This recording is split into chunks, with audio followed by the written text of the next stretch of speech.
right now because there it goes. Everyone heard that the recording is in progress. Okay, so I'm going to ask you all to look at your Zoom toolbar and just click open the chat window. I'm not going to use the chat window since we're not doing time checks, but if for some reason the audio is distorting or something is going on or I'm hearing feedback, I may have to mute the person who's not speaking, or I may send you guys a chat like, hey, I'm hearing feedback. That means whoever's not talking, put yourself on mute, okay? So that's what the chat's gonna be for. If you can keep it open somewhere on your screen, that would be ideal. But like I said, I will only use it if I have to for audio issues, all right? Yes. Okay, do we have any questions? I think No we're question. gonna roll with it. Okay, I'm going to go on mute and Marla, give me like 10 seconds and then you can just begin, okay? Can you see me? I just don't see my video. I can see you both clearly. Marla, can you identify where the camera is on your thing? So do me a favor and try and keep it, like, pay attention to the video, like where the camera is, okay? Look that way as opposed to like where the other videos are. Does it look like I am doing that now? It looks like you're looking quickly at notes. How about that? That's better. It's above my screen, so. Yeah. There we go. Yep. That's actually a much better angle too. Okay. All right. Is everyone good? All good. Yep. All right. Have a great webinar. Can we start? Yep. You can go ahead and start. Hi, my name is Marla Neufeld. I'm a reproductive partner at the law firm of Greenspoon Martyr. And today I have such a wonderful guest. I have such a great opportunity to handle many matters with her. I have Deb Roberts from Embryo Connections. And today we're going to talk about the process of embryo donation and how Deb helps parents and donors alike match and create a family through the amazing process of embryo donation. So Deb, thank you so much for joining us, and we're going to get to her presentation very soon. I just wanted to give a really brief overview of the Florida laws regarding embryo donation. So every state has different laws regarding this process. In Florida, embryo donation is handled just like egg or sperm donation. And essentially, the donor or the donors give up all legal rights to the donated embryos to the recipient, as long as that intent is expressed clearly within the parties' agreement.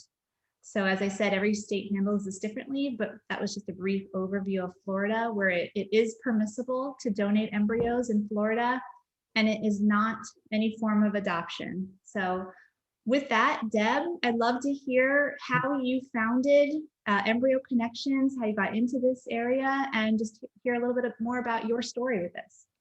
Great. Thank you so much, Marla. It's so great to see you. We love working with you, and thank you for presenting this really important topic, because there's so much to learn about it. I think it's a pretty new space, and there's so many things that I think people are wondering about if this is right for them. So I really appreciate it. Oh yeah.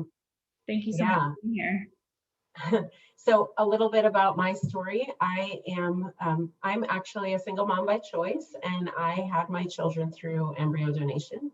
It was a really long path for me. I think a lot of people, when they're going through IVF, feel it's a really long path for a lot of people, and they feel pretty alone in it because they don't feel like they have a lot of options. They just have to do. They realize that their dreams for parenthood are in the hands of a physician who may or may not be able to create children for them. I did a lot of rounds of IVF. It was a really daunting 4 years of my life trying to figure out how I was going to have children, because I knew that I always wanted to be a mom. It was something that was in my path somehow, and I found myself older than I expected without a partner. So I decided that I needed to do the journey by myself. I went through IVF and I couldn't use my own eggs. My eggs were just too old. And I came to the end of the line, and I found that the embryo donation programs that were available to me just didn't meet my needs or wouldn't accept me, frankly, as a recipient. So that was pretty devastating. And I went My background is marketing. So I went out there and marketed myself, and I communicated to the world that I was looking for either an unwanted pregnancy or embryos. I just needed somebody who had leftover embryos that I could use, because I knew that my problem was my eggs. And if I could solve that problem, I would be able to have children. I was very fortunate in that I got a lot of response from my reach out. I actually just reached out on Facebook to my entire network, and I asked them to forward the message, and I got embryos. I got donors who came from all over the world. I had embryos that I could have had shipped from Bangkok because somebody had heard about my need. And it just goes to show how many donors are out there who would love to donate embryos to people. And they just didn't know how. Or they were told by their clinic maybe that it wasn't an option, whatever the reason. So when I finished my journey and I had my first child, so now I have 2 children, and they are both conceived from the same batch of embryos. So I have genetically related children. They're not related to me, but they're absolutely the most amazing kids I ever could have dreamed of, and frankly, way better than my genetics. So I feel just enormously grateful to my donor. And I feel grateful to my clinic, who was willing to take the risk, even though they hadn't done embryo donation before. I'm grateful to the donors who tried to donate to me but weren't able to, because it really opened my eyes to a need that I was able, because of my marketing background and also because of my fortitude to get through a lot of big hurdles. I was able to have children, and I just realized how many people needed that. The clinics need it, the donors need it, and intended parents need it. There's so many people who needed something that would that would help them donate embryos or have children. Yeah, I mean, I can't tell you how many times people ask me, is this resource? Because once a parent or parents create their embryos, they're frozen for an indefinite amount of time, essentially. And there's associated storage costs, and the other options that might not be an option for everyone could be destroying them, donating to science. But if there's an ability to allow someone else to have a family, it's an incredible thing that you help facilitate. Yeah, and it is really amazing. And when we speak to donors, that's exactly what we hear. They say, I have 2 amazing children that I was fortunate enough to have because I went through IVF and I was successful. But it was a really painful journey. All people who go through IVF have empathy for anybody else going through IVF, because even those who are successful in their journey will note how painful it is. And so they really want to give that gift, and they also can't imagine, after all the work they did and after knowing how fabulous their kids are, to not let those embryos have a chance with somebody who really wants to have kids. For sure. Well, I'd love to hear a little bit about the process, demystify a little bit. How does it work for kind of on both sides as a potential recipient of the embryo donors? What steps do you go through, and how does an embryo donor, get matched with the recipient? So I would love to hear how the process generally works with your agency.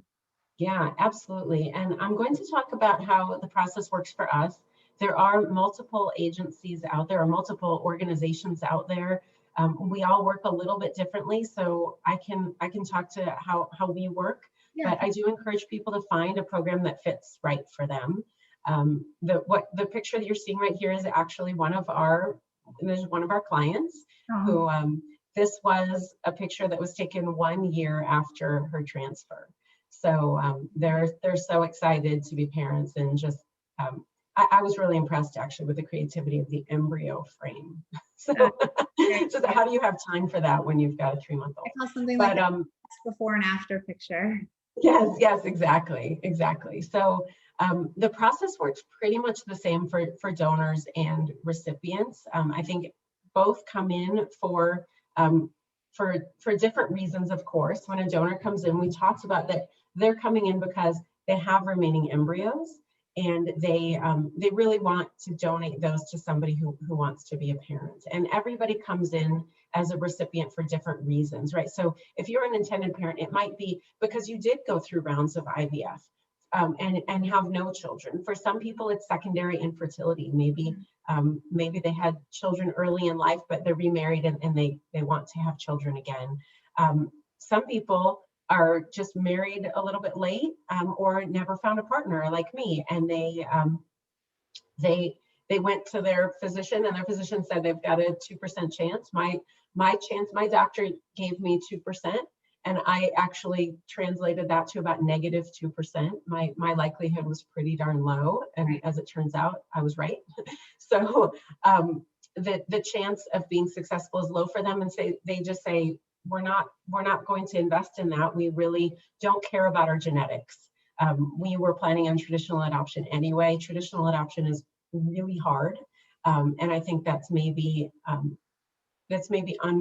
underestimated for those who say to an intended parent, why don't you just adopt? It's probably maybe one of the worst things that somebody struggling to conceive can hear, because just adopting is actually pretty, it's a long road, expensive, and not always fruitful. So this is a great option for those who want to have a child, want to carry for themselves, want to experience pregnancy, and want to control that situation a little bit more, because once you have an embryo, once you have embryos and you transfer them and you're pregnant, that's your child, right? Right from the beginning, you control the in utero environment and you have a baby at the end. And just to mention as well that these embryos can be used for purposes of gestational surrogacy as well, provided it complies with the applicable laws and all the correct paperwork is handled as well. Yeah, that's absolutely right. There are a lot of people who will choose the GC route because they've exhausted their own attempts, and at this point they don't care about their own genetics. They really just want to have a child, and so we see all options. So a little bit about Embryo Connections is a great segue. Is that Embryo Connections is we're all inclusive. We're not faith-based, and so that means a few things. It means that we don't consider it adoption. We consider it embryo donation and human tissue donation. So we'll talk about those things. And it means that we accept all family types. So you can be married or single, LGBT, you can be using a GC. All of those are viable intended parents. Because that can be a hurdle with the traditional adoption arena, where it might be more difficult for a single parent to adopt. So this really opens it up to all walks of life, which is amazing. Yeah, it absolutely does. And the way that we think about it, we really have three premises. One of them is that anybody who wants to be a parent, we want them to be able to, right? So that's that we're all inclusive. But the second is that we want everybody to have freedom to choose. We want to empower both donors and recipients to feel really good about their donation. And what that means is that a donor and a recipient are going to tell us what their criteria is for the other family, right? You know, what is, whether it's physical characteristics or values or even geographic proximity. Everybody has things in their head about who they want to match with. We want to make sure that you have the opportunity to match with the right family. And so while we're all inclusive, we want a family to tell us exactly whom they'd like to match with. And some people say, we really just want a child to love, or we really just want a loving home. And those are fabulous. We love those matches because that's really, you know, it's really just a beautiful gift. But you're able to have criteria. The second thing that we believe, or the third thing we believe in rather, is making this as easy as possible. So we're going to talk about that in the process. When we talk about what the basics are, there are a few things that Embryo Connections is going to provide that maybe make it different than doing it on your own. So one is matching. We do all the matching ourselves. So we're going to ask everybody to complete a profile, and we'll talk about that. And then we'll match you. We're kind of a matchmaking service, right? We're going to find the people who meet criteria in a few ways. One is that you have mutually shared criteria. The second, which is here, is batches. We want families to have as many genetically related children as they want to have. So if they want to have siblings, we're going to donate in a batch that will allow them to not only have a sibling, but also have failed attempts. We know that not every embryo results in a live birth. Our statistics our success rates are a lot higher than the industry standard because we have standards on the embryos that we're willing to receive. But we know that not everyone is going to result in a live birth. So we want people to have multiple chances. Is there like So an that average number of embryos that a parent might receive in a particular match, or is it just vary? It varies on a bunch of things. So it's going to vary, one, on how many kids they want to have. So we try to do about a 2-to-1 ratio. It's not always 2-to-1, but if you, and there are factors that are related to that. So for example, we have a lot of people who use an egg donor and then want to donate their embryos because they received a beautiful gift. They want to pass that along, right? They have, and maybe they PGS tested their embryos too. So we know that they're chromosomally normal embryos. Right. So that means you might get a smaller batch to still have your 2 kids. So maybe that's 3 embryos to have your 2 kids. We always donate in batches of 2 or more. So we're typically donating between 2 and 5 embryos. And if you want to have 3 kids, we're going to have to look for 5 embryos for you so that you can have a few chances for that. So we're going to donate in batches, and that means that we're there. If you're looking for 1 child, you maybe get 2 embryos so that you can have 2 tries. And the last thing we talked about was making it as easy as possible. So we're going to handle everything that we can. We're going to gather medical records from our donors so that we can share that with the receiving clinic so that they can approve the embryos.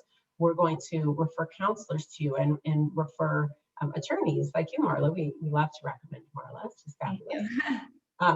So we're going to recommend counselors and attorneys in your state that are familiar with third-party reproduction and can really answer your questions in an informed way. Great. So we're going to walk through the entire journey, and we'll talk a little bit more about that. Okay. And so I guess next is the actual donation process. Is this just like from when a parent, an intended parent approaches you and says, I need donor embryos, kind of the steps that they go through in being matched? Yes, absolutely. So the first thing that we're going to do is connect you with a client care manager. And that client care manager is going to listen to your needs, answer any questions that you have, make sure that you're comfortable with the embryo donation process. And you'll complete a profile, and that profile is going to contain information that will help us match and help us do our job down the road. The donors are going to also complete a profile. They're going to sign a medical records release, and we're going to ask them to do FDA eligibility screening. So all donors need to qualify as a human tissue donor in order to donate their embryos. So that's a really important distinction between trying to do it on your own. It's something that we're able to facilitate is this FDA eligibility. Yeah, so we'll realize they think that because the embryos have already been created, that there may be no medical screening required, but in fact, like you said, FDA does govern this and has certain protocol because it is the handling of human tissue. So it's right, yes, important that it's interesting because the embryos are actually human tissue, right? They're akin to donating a liver or a kidney or a heart. And so there are guidelines that we have to follow to ensure that we're meeting FDA regulations. For sure. So it's a pretty easy process though. So donors, don't beware. We're not going to request a lot from you. And again, we try to make the process as easy as possible. So we can even send a mobile phlebotomy unit to their house so that they can run the labs right from their home. We do try to make it easy. And the last thing that we do in that early get started stage is ask all intended parents to do a criminal background check. It's really simple. It's not a home study. We don't require a home study because this is not adoption, but we feel like that's important for all donors that we've completed that step. Okay. And then we match, and this is the exciting part. It takes about 3 to 7 months for us to find a match. Sometimes it can be a lot faster, right. And we'll talk about how that can happen. And sometimes it takes a little bit of time, but we match everybody. We can match all donors and all recipients as long as they're meeting our basic criteria. Okay, great. So we're going to match them. The way that's going to work is that we're going to send a complete profile to a recipient so that they can approve that donor. They say, yes, that feels like a good fit to me. And then the donor is going to approve the recipient profile so that they can say, yep, this feels like a good fit to me too. If it's an open interaction, we'll we'll ask the donors and the recipients to meet. They'll do a Zoom call, just like we're doing right now. They'll get to know each other for about 30 minutes. It's kind of a speed date. Everybody says, yes, we feel great about moving forward. And then we send an embryo suitability and eligibility report to their physician and embryologist, so that the receiving clinic is approving the embryos before we're taking any steps forward. That's very And that's really important because down the road too. yeah, because we don't, we vet the embryos, but we really want the physician to give the green light that these are good embryos to accept. We find that most matches are open with the ability to speak directly from recipient to donor, or are they mostly anonymous, like you might see with egg or sperm donation? Yeah, that's actually a really great question. With embryo donation, we tend to find more of a spectrum, right? Because with egg donation, the egg donors are required basically to sign, either they want donor ID disclosure at 18 years old or closed, right? With embryo donation, these are people who are coming, giving a gift with children that are genetically related to these embryos. And so we have a spectrum of desires by both donors and recipients in terms of what their interests are. So they can be completely closed, or they can be what I call high engagement open. And high engagement open means that they're fostering a relationship among the adults before the children are old enough to make a decision. So it's akin to a long distance cousin, right? Because we're national, so we donate across the country. So you might not be in the same city. You could be in the same city if you want to be, but they're typically not. But you can know them from a very young age, so the kids can learn about these other people before they're asking and wondering where they came from. Okay. Most people probably fall somewhere in the middle. So it's a bit of a bell curve where a lot of people fall in that low engagement. They want to have a line of communication, but they're not fostering that. They're not doing play dates and having vacations together, right? It's somewhere in the middle. Okay. So once we get that approval, we're going to ask the physician to approve. While we're getting physician approval, we ask everybody to go to an embryo donation counseling session. And this is really important. It's psychoeducational. It's intended to talk about how will you talk to your children about this, and when will you talk to them, both from the donor and the recipient side, right? Both families need to be having conversations with their children if they're going to be open, especially, but generally should be having conversations. So how do you have that conversation, and how do you refer to this other family? Those are things that are covered in that session. Making sure that you've really thought through everything, or even if you haven't completely thought through everything, that you're ready for those questions when you're ready for them. Yeah, I find that many people don't necessarily initially see the value of the psych counseling, and at least in Florida, it's not a legal requirement, but it's absolutely a best practice established by the American Society for Reproductive Medicine. And I find that every time after one of my clients does the psych counseling, they're so happy they did it. And it just enlightens them into so many different things that they might not have thought of before. So I think it's obviously an invaluable part of the process. I'm wondering, how does it work typically from what you see? Because it's not, at least here, it's not governed by state law. Is it individual sessions and then a joint session, kind of like a surrogacy evaluation? How does it logistically work? Yeah, that's a great question. So we ask that donors and intended parents each have individual sessions with their partner, if they have a partner, so that they can have their own private session with a counselor and talk about those issues. And agreed, a lot of people say, why am I going through this session at the beginning? Not everybody, but I think there's some hesitation. Most people do come out saying, I learned something, which is really what we want. And it is important to note that most people change their positions on some of the questions that come up during that counseling session after they've had a child, right? Because then they have a better sense of, it's not theoretical anymore. There's a real person there. Sure. We ask that if it's a known donation, so if it's a family member or somebody you met on Facebook and you come to us, or if it's a friend that donated embryos, we ask that those people do a joint session. And the reason for that is that they're coming in knowing each other already, and we want them to think about some of those harder questions, like, if it is your friend or your sibling or somebody that you're close to, that you've really thought through how you're going to engage long term. We don't ask it for other relationships. If they've matched through us, Okay. we don't require that joint session unless it's required by the clinic. Understood. Okay, very Yeah. helpful. So then what Yeah. comes after medical approval, psychological approval, those things happen? What's the next step in the matching process? Yes. Then there's Marla. Now it's time for legal. All right. Yeah, so what we're going to do here is we're going to ask everybody to complete a legal intake.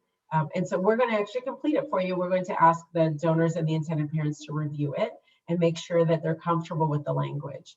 There are really, it's mostly just facts. Here are the embryos you're receiving. Here's the clinic it's going to, basic things. There are two factors that we really want people to think about. One is interaction and two is disposition.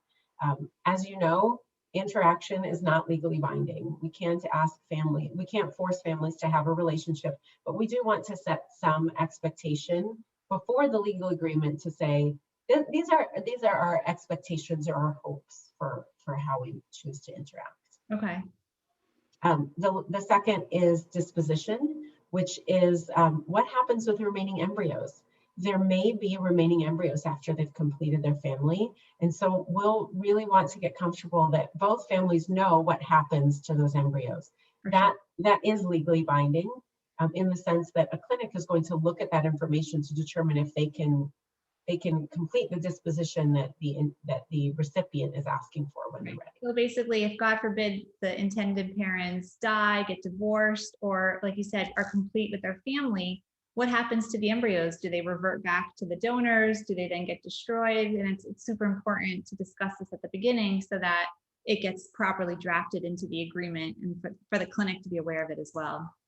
Yes, exactly. And to that point, it's important for the clinic to know it and for everybody to just feel comfortable that this is the choice that they're making. Some donors might say, I just want you to redonate them. Or, you know what, I've completed, I don't feel comfortable with having more than one or two families out there. So I don't want them donated further. And some donors will say, these are my genetics, they're related to my kids. I really want to control where they go next. So when you're done, I want to redonate them as a donor. Yeah, it's a very personal decision. I really think that varies from match to match. That needs to be tailored to each, specific match. Yes, it absolutely does. And it's an important part of it. So, we want to make sure that people are comfortable from the beginning on what that disposition But it's so helpful from a legal standpoint that Embryo Connections has this all laid out prior to getting to legal, because even though it might be simple types of decisions like how many and which embryos are being donated, without that legwork being done at the beginning, I find that on self matches, just knowing which embryos the parties are getting can create a huge headache because they want the 2 girls and the 2 boys and this and that. So it's super helpful that your team kind of works. When I get the legal match sheet, I know exactly which embryos they're getting, what the disposition is, what the future contact will be, and it's all laid out in advance. So that's a really big benefit to working with your agency. Yeah, and one thing I want to bring up too is that sometimes people have said, well, why don't I just use a template? Why don't we just use a legal template?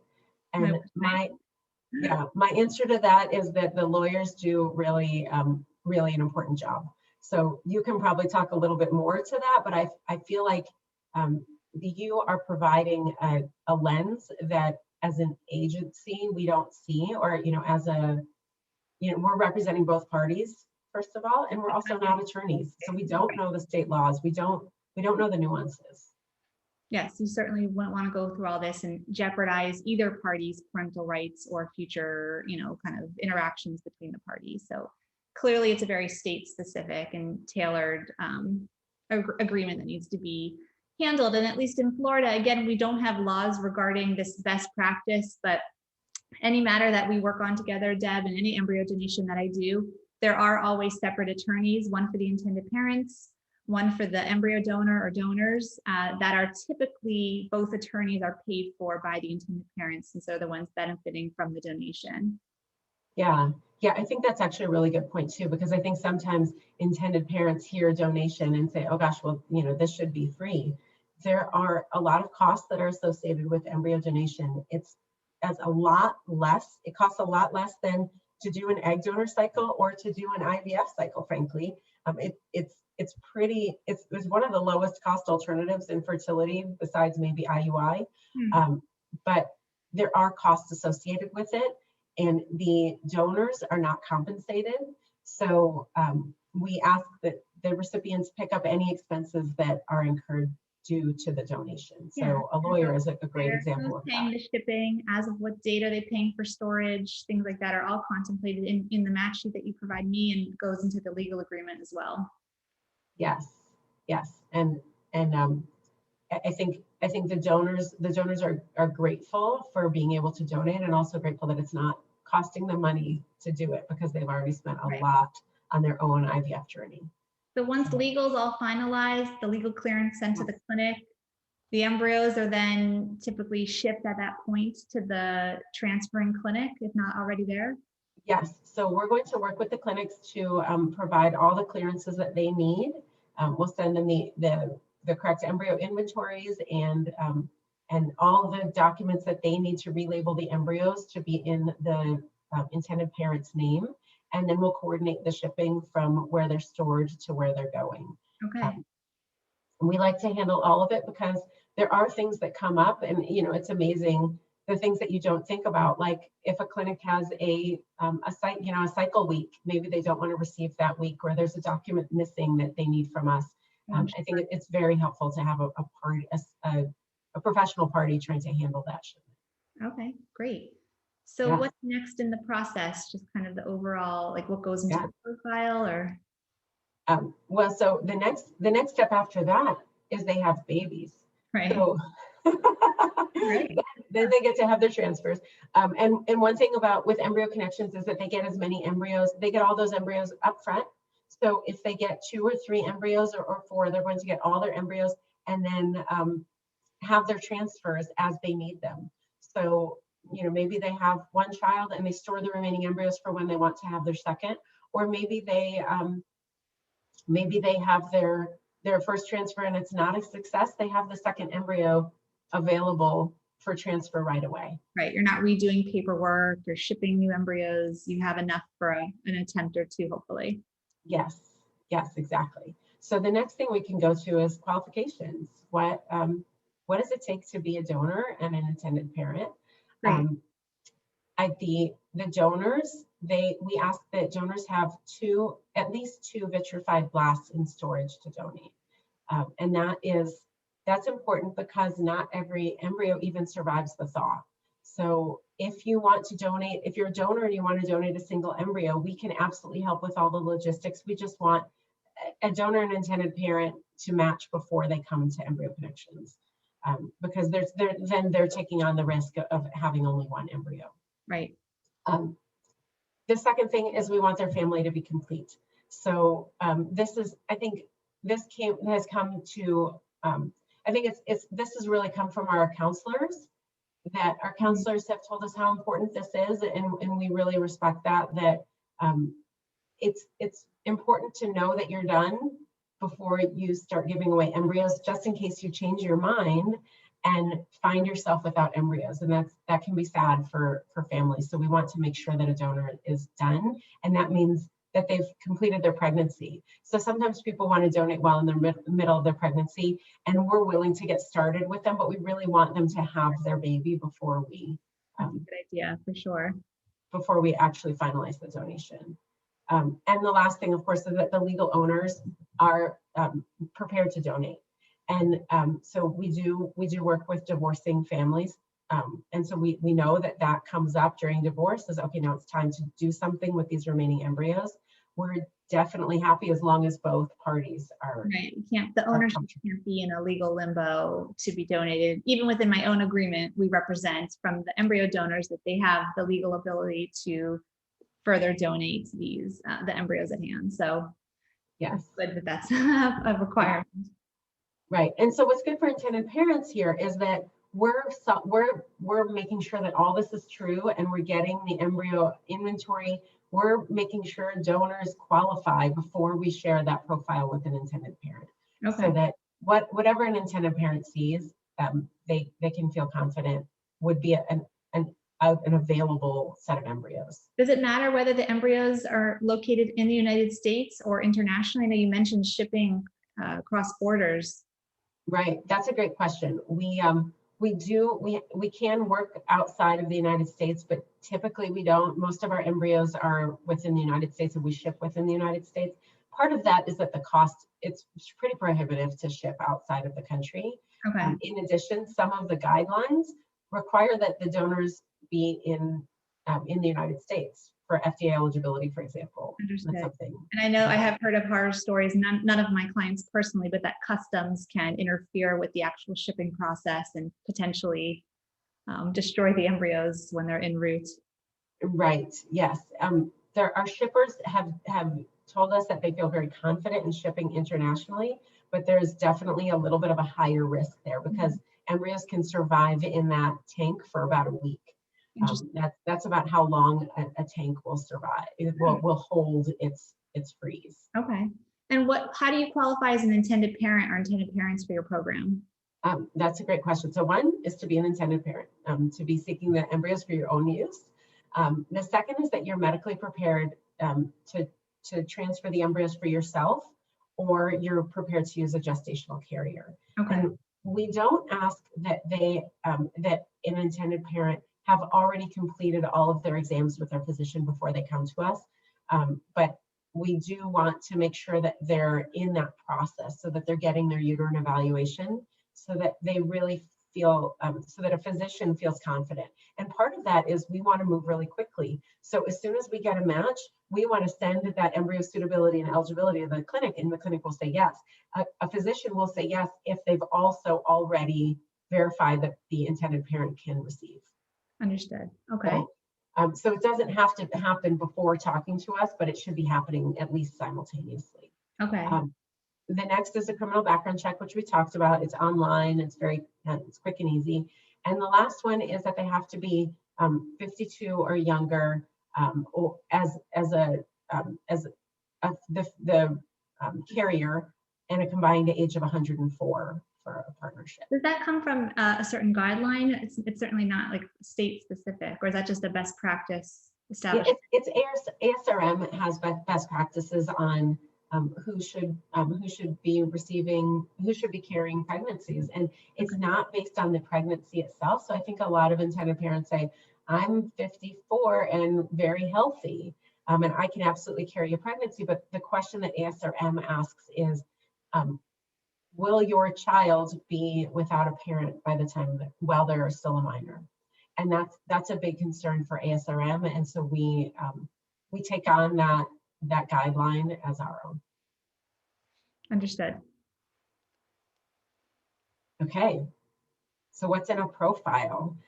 This is a question that comes up with donors and intended parents. What needs to be in a profile? What do I get to see?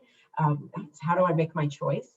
And the question is also, well, what criteria can I provide? Well, your criteria can be anything that's in a profile, right? If we can learn it in the profile, then you can include it as criteria. So what a donor will do is they're basically becoming egg donor and sperm donor. So we ask them to provide physical characteristics and education and hobbies and interests, what makes them tick. We also ask them to include pictures and open essays about themselves so that we can learn about who they are, and so that we can provide that to you. The other thing that's included there is extended family medical history, because that's really important, not only for choosing which embryos you want to receive, but also to hold on to for your children when you're going to physicians and you need to talk about what's in their background. And as they get older, to know, do they have heart conditions or high cholesterol, whatever it is that they're prepared for that with that information. And I find with most legal agreements, we do provide that the parties will use their best faith efforts to provide updates to one another of any newly learned medical information. I'm not sure if you find that with your matches as well. Yeah, and I think that's actually a really great point for why we see a lot of people at least have some form of communication, some line of communication. that's kind of the baseline. And then obviously, as you say, it grows from there as far as the communication that continues between everybody. Yes, yes, because it is really useful to have, even if it's through a third-party portal where you don't have contact information, to be able to say, hey, I'm curious about this condition, or somebody in my family just got this condition. Of course. So we also ask for recipient criteria and interaction preference. And in those pictures, we always encourage them to include pictures because every intended parent wants to know what their kids are going to look like. Right. Yeah, and donors usually want to share their adorable kids' pictures, so it's easy. Great. I'm sure that's the fun part. Yes. The intended parent profile is actually very similar to that. So that one includes almost everything except, it says extended family medical history. It doesn't include that. You'll include your own medical history a little bit, but we Right. don't ask Relevant for that. We don't ask for that. We do ask for donor criteria and interaction preference because we're going to be matching on all those things. And as an aside, donors also love to see pictures of intended parents. Oh, okay, great. Because a picture tells 1,000 words. Right. Yes. Especially in this day and age with social media, it's all about the pictures. And Yes, it is. It is. So finding the match, we are always searching for donors. So we always have new donors coming in, and there is a match for everybody. So I think it's great. What we ask is that intended parents put their authentic self forward in their profile and their authentic request forward, because we really want to find the right match. And that goes for both donors and recipients. I think people sometimes say, well, how long does it take and how do I make it go faster? A couple of ways to make it go faster are to be flexible about what you're interested in. I think I can provide a really good example of, because I was coming in without Embryo Connections, right? I was doing this on my own. And when it came down to it, I said, I had one thing that was really important to me. And that was the one thing that I held on to.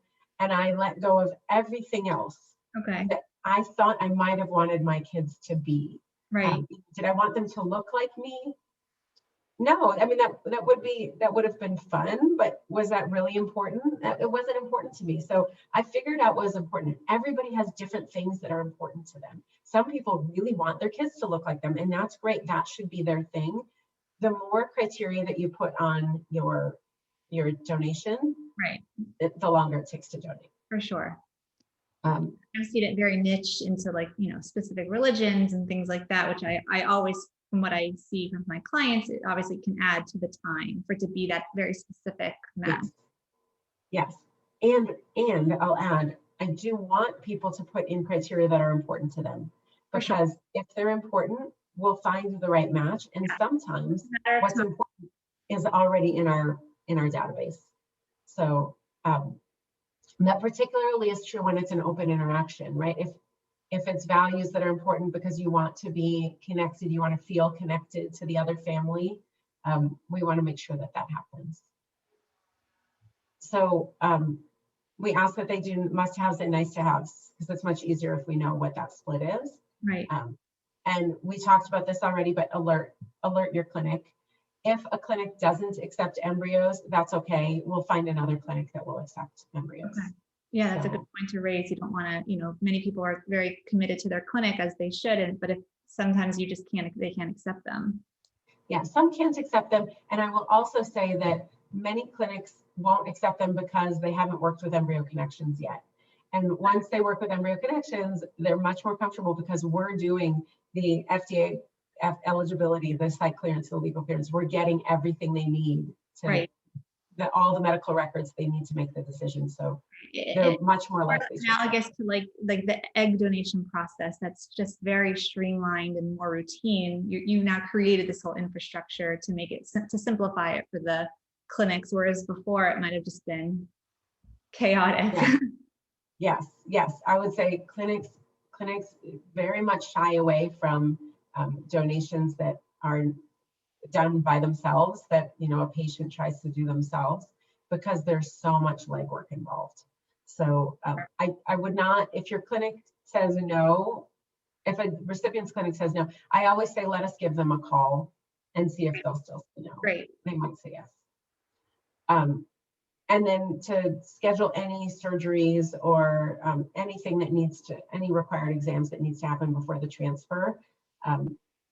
Because we'd hate for you to wait to transfer just because you didn't parallel path.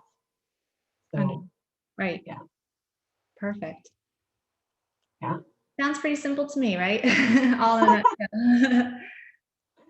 Yeah, absolutely. There are Wow. obviously important steps in the whole process that need to be followed to make it be the perfect fit. Yes. Yes. And now we're here in your area. This is really your space. A couple of things that are true for Embryo Connections is that, and I think all donations, is that a donating family does not receive compensation for their embryos. Correct. That's important for everybody to know because it is human tissue. It is not baby selling. They do not receive any like net profit from the process. As you said, it's essentially a gift. Only out-of-pocket expenses are reimbursable. Yes. So maybe you can talk a little bit about the legal agreement, because you certainly know it better than I do. Yeah, no, I mean, and I love how you have on your slide just as simple as that it should be a reproductive attorney, because I, can't tell you how many times a potential client wants me to work on it with their family's real estate attorney or whoever, and that's just a total nightmare because you don't want to dabble in this area. It's very specific and you don't want to mess it up for the parties. So, as I said a few times, it's all state specific. So, Embryo Connections will ensure that the parties have attorney recommendations in the appropriate state. And we can do a whole webinar on which state law applies. So, yes. For another time, but you'll have to consult with an attorney to ensure that what state law can apply to the donation. But generally speaking, as you said, once there's medical approval and psych approval, the intended parent's attorney generally is the one that drafts the agreement, and the embryo donors have an attorney paid for them or for the donor to review the agreement with the embryo donor or donors. And with the match information we receive from Embryo Connections, the terms are generally all fleshed out. The agreement will, address all the things that were previously discussed by the parties. How many embryos, which embryos, we identify them by number, how long sometimes there's limitations on how long the intended parents can essentially use the embryos, the time period, that's not always included. The disposition, I mean, everything we've talked about on this seminar, the disposition of the embryos, what happens to them when the recipient's done with their family, what happens in death or divorce, can they be further donated? The agreement will get into confidentiality. So even though there might be a level of open communication, it's still a highly confidential agreement. And so the contract will address, can this be shared with the world or on social media, which many times is not, unless the parties agree otherwise. So, I mean, the agreement goes into a bunch of different things that are really critical to be discussed at length, in your consultation with your separate attorney. And once the agreement, one thing that I think comes up that would be great to talk about is parentage. So does this agreement specify parentage or what is required? Yeah, given so that in Florida, when the intended parent receives these embryos, the use of them, as long as they're using them themselves, that child is their legal child. I mean, they're having the baby as if it was their own genetics. So where it gets a little bit more complicated, but still extremely possible, is when they're involving a third party with a surrogate. So, the embryo donation agreement will many times say that the intended parents can use it for themselves or with a surrogate. And then parentage for the intended parents when you use a surrogate involves a separate consultation with how do you become a legal parent of a child born via surrogacy. It gets a little more complicated because not all states will allow a donor embryo for certain situations. It might be more complicated, for example, for a same-sex couple, married or not, to use a donor embryo, where it might then actually involve some form of an adoption process for the intended parents to actually be the legal parents of that child. I can only speak as to Florida, if you're working with a surrogate, anybody can work with a gestational surrogate in Florida with a donor embryo. So you can be single, married, not married, and the use of a donor embryo will not compromise your ability to be the legal parent of that child once born. Now, mind you, there are some court proceedings involved and a separate surrogacy contract you'll need to do, but it's possible, and it's very much legal in Florida. So another question that I know comes up is, what are the concerns or things that they should be looking for in the agreement? What are the hot topics as you're reviewing an agreement with a donor or a recipient that they should make sure are included? Yeah, I mean, beyond just the basics, how many embryos are you getting? Which ones are we getting? It really goes back to the principles we've been talking about in this seminar. Is what's the disposition of the embryos? What essentially permission are the donors giving to the recipients on what can be done with these embryos when they're done or after unforeseen circumstances? Because that seems like a simple enough topic, but everybody has such different positions on what can happen with the embryos. And also, I would say the biggest hot topic item is just what the communication is going to be between the donors and the recipients, not just during the donation process, but clearly after the fact, and what kind of communication do they want to have. So to the extent that all can be kind of worked out as much as possible before it gets to legal is immensely helpful. But it's certainly something that gets further analyzed in the legal agreement. So that, to me, those two things are really some of the biggest hot ticket items I see in the legal agreement. Yeah, that's actually a really great point. One thing that we like to stress with all of our clients is that the legal agreement is in fact that, a legal agreement, and it doesn't establish exactly what you would do in terms of interaction or relationship long-term. So we always encourage people to choose the lowest common denominator. So that you not put a lot of specificity in terms of how you're planning on interacting, because first of all, you don't know, you're bound to change your mind, or have a new perspective, rather, maybe not change your mind, but have a new perspective as you have children. And so keeping that as loose as possible, I think, is the safest in a legal agreement. There's a wonderful Florida psychologist down here that says you want to leave the door open, at least. You don't want to close the door, because once it's closed, it's hard to reopen. So, yes. But again, you don't, like you said, you don't want to get too specific, like agreeing to monthly updates or something too, because then you don't want to have an inadvertent breach of a legal agreement either. Right. So, a general meeting of the minds where, the parties understand what their communication is going to be. I mean, and as you mentioned at one point in this discussion, the recipients are the legal parents of this child. So the donors do not have legal rights. They're non-parents. They don't have rights to the child. So future communication truly is a best wish between the parties. It's unclear, at least in Florida, if you could even truly enforce the agreement to allow someone to continue communicating, because as a non-parent has no rights. So it really is hopefully the best interest of the parties to continue that communication if that's something that they want to do, and that they use their best efforts to continue with that, because it's not something necessarily you could file a lawsuit over. Yeah, so I think that's actually a really great question, just to confirm, because I think people ask about the risks, like, what is the risk as an intended parent? And I think you just clarified there's not a risk like traditional adoption where a donor can take back a child. Right, your parentage rights are protected, and making sure you follow all the right steps to ensure that.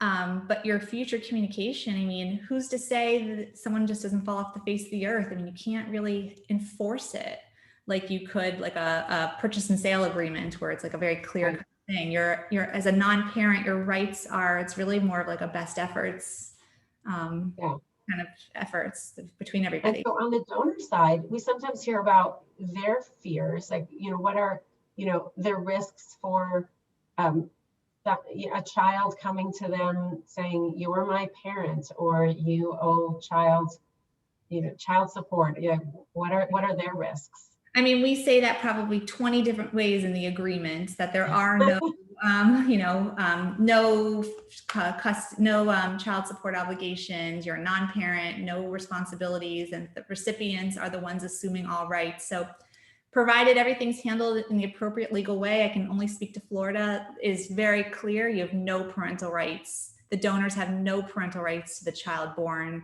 as long as they're with ownership of the intended parents. Now, mind you, there are certain circumstances where the donors revert back to the embryo donors, maybe after a certain period of time or when the intended parents are complete with their family. And in that case, we do clarify the reverse, that the donors will then be responsible for any parental rights if the embryos revert back to them, and that the recipients no longer have responsibility for those embryos because they're no longer there. So we have to make it clear, kind of both ways too. Right. So just to get back on maybe a more positive note, is that the legal agreement is intended it's a contract which gives parents the full rights to have their children and be the parents that they want to be. So it's a process that we have to go through because we want to make sure that everybody has their legal rights and there aren't any questions down the road. So that's why we do it. But the intent in the end is to have children. So there's a really great gift that comes at the end of that. Yes, and it's a friendly process. It's not like what you might imagine, like a law and order divorce proceeding or whatever. It's very amicable. Everyone's like in it to work together. Even the attorneys are, hopefully trying to all work together and make a very smooth process. So it's collaborative. Yeah, and I think it's interesting because people, I think intended parents often fear that a donor will want to co-parent or will want to, have those weekly calls or monthly updates like it was a traditional adoption. The truth is most donors are giving because they've completed their family and they don't want more children, and they really consider it a gift that they can give the embryos to somebody who can use them and be wonderful parents. Yeah. So they do feel like it is a gift. They also feel connected to those embryos in a certain way. They feel responsible for them to make sure that they go to a good family, and they feel connected in that they're genetically related to their children, but they recognize the difference. That's one of the reasons we go through counseling, is so that they recognize that they aren't parents of those children. I think it's a very common concern, but one that can quickly be kind of alleviated with the proper counseling and everything else. Same thing, no different from surrogacy. There's fears that will the surrogate get connected to the baby, but everyone gets back to their life. Hopefully everybody has their own kids, and it's a beautiful thing, and everybody kind of lives their lives with whatever communication they've agreed to. Yes. Which gets us to the next thing, which is physical relocation. So Embryo Connections, we talked a little bit about this, is going to ensure that everybody has the right paperwork and that we work with the right transporter to ship them. And, different, based on where they're stored and where they're going, we might use different transporters, but we're going to use the ones that we feel really confident are going to get the embryos to their destination safely. I know that when I shipped my embryos many years ago, there was something called embryo, shipping insurance. Is that something that's still an option and something you recommend? Absolutely. So we depending on where we're shipping and to and from, we'll work with the one of the most well-known shippers, which is Cryoport, and we include insurance. We include the insurance in that in their fee for transport. So we get a discount with them because we're working on a corporate scale. So they get both, an intended parent will get both the discount and they'll get the insurance, which is, it covers up to $25,000. So that's the amount that's paid out if something were to happen, depending on the number of embryos that are damaged during transport. Okay. We've never had a situation where embryos were damaged during transport. Good to know. Good to know. Yeah. Yes. But it's nice to have the insurance just in case. Right, exactly. I mean, no money would ever really make up for what was lost, but it certainly can get somebody back on their feet. But it helps if you have the money so that you can do it again if you absolutely have to. Yeah. So last is, how long does it take? It's start to finish. It's about 4 to 12 months. And there are a lot of reasons why that timeline is so long. When you say 4 to 12 months, how long does it take is this the matching to legal, from what to what? Yeah, so it might take us, say, getting started, just that could take a week or two, meeting with us, getting the profile submitted. Once the profile is submitted, that's when we're ready to match. And so that might take us 3 to 7 months to find the right family. So many it might happen right away. So it could be 2 weeks. I've made some matches within a week. And then sometimes it takes, and the right fit, it will happen when it's meant to happen too. Right. And so what I tell people is that I know it feels people I think get really anxious, or intended parents get anxious around 3 to 4 months, where they say, gosh, I've been waiting and I just want to find the embryos for us. And my answer is, I really want to find the right match. And if that takes an extra 2 weeks, I want to wait that extra 2 weeks or wait that extra month, because this is a lifetime decision that we really want to make sure that it's a good fit. Right. And sometimes if you have tough criteria, loosening those criteria can make it easier to find a match. And then it takes about 3 to 5 weeks to get the clearances. So we need the clinic to say yes. We need to get the counseling done. So that can take about a month to get through that. And then we have to do legal. So that takes some time. I like to say it takes about 6 weeks to ensure that we get through everything, get the legal intake done, get the draft and reviewed. Often they have to sign in front of a notary, so we want to leave room for that. And knowing that people take vacations, and of course there's time. Families with children who are donating are busy, so so we like to leave room. And then it takes them about 2 to 3 weeks to ship. I say 3 weeks to be safe, for those reasons, like a clinic might not be able to ship the week we want to ship. Right. So make the babies. And then make the babies. We ask that people, an embryo, so it's like it's ready to go. Yeah, we ask that people plan their cycle for at least 3 weeks after the embryos arrive at the clinic. So you can be planning for your transfer date, but the best thing to do is wait until you're in the legal agreement to pick out that date. And then you want to pick out that date probably 3 months after you've started legal, because that's about how long it'll take to finish legal and get those embryos shipped. Right. But you still have 3 weeks after they've arrived to have your transfer. An exciting time, I'm sure, when you're at that point, getting your cycle ready to go. Yes, it is. Everybody's very eager. Yeah. So we're happy to work as fast as we can. What you offer is incredible. I mean, I really don't know anyone else that offers such an amazing service to intended parents, and the service to donors that gives them an option to allow their embryos to be used for this incredible purpose. And I'm always so happy to send people your way to help them out, because it's a great need for what you do with Embryo Connections and helping people donate their embryos. Well, thank you, Marla. We love what we do. Everybody at Embryo Connections is in it for the happy families. We love to help people have their children. I'm personally dedicated to it because it means so much to me that I was able to have kids through my donor. Yeah, so, no, I mean, everyone, many people come to this whole third-party reproductive world based upon your personal experience. You worked, with an embryo donor. I worked with a surrogate to have my kids. Right. And if you're able to help contribute your own personal experiences into what we do, it's a beautiful thing all around. And I, know from my own clients that have worked with embryo donations, Embryo Connections, I'm sorry, they're just so happy to have this option, and it's incredible, really. So thank you so much for your time today and for all this wonderful information. I know it'll be so helpful to people interested in embryo donation. And I just thank you so much. And it's great working with you.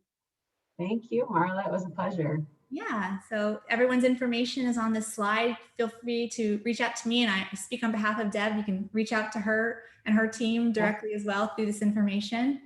And I appreciate your time. Thank you so much.